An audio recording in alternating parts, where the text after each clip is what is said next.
Bonjour Nathalie Hérisson. Bonjour. Merci beaucoup d'être avec nous. On va parler des accidents domestiques ce matin, les accidents de la vie courante. Quelques données comme ça, plus de 20 000 décès chaque année, 35 000 accidents par jour. Ça vous concerne, ça se passe chez vous en ce moment. Et ce que nous disions en antenne, c'est que ce sont des décès dont on parle peu finalement, et du coup on s'inquiète peu. Alors effectivement, les accidents de la vie courante, ce sont 20 000 décès par an.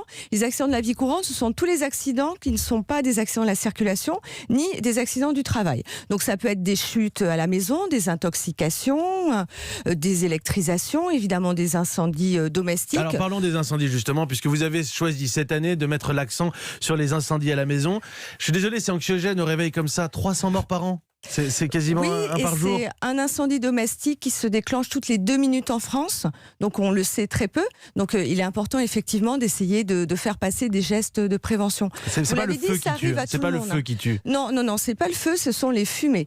Et c'est pour ça en fait qu'il est essentiel de s'équiper d'un détecteur de fumée à son domicile. C'est obligatoire. Oui, c'est obligatoire. Ça coûte pas cher, franchement. Mais voilà, ça coûte pas cher, c'est obligatoire, mais faut-il l'installer et surtout penser à l'entretenir régulièrement, changer les piles, mais aussi le dépoussiérer. Et si vous faites des travaux chez vous, par exemple, votre détecteur de fumée peut être empoussiéré et ne plus fonctionner le jour du drame.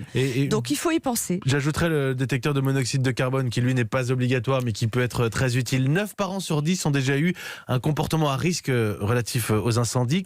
Des comportements à risque, et là vous allez vous reconnaître. Laissez les appareils électriques branchés, 74% des parents.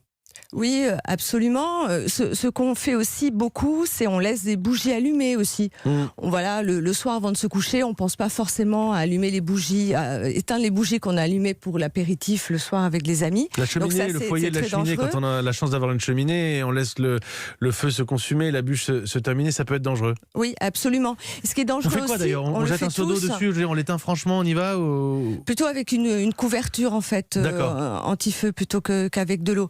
Il y a aussi le fait de surcharger ces prises. En fait, on a des multiprises, mais on fait des branchements en cascade. Donc là aussi, il y a risque de surchauffe, de surcharge de ces multiprises, et ça peut provoquer aussi un départ d'incendie.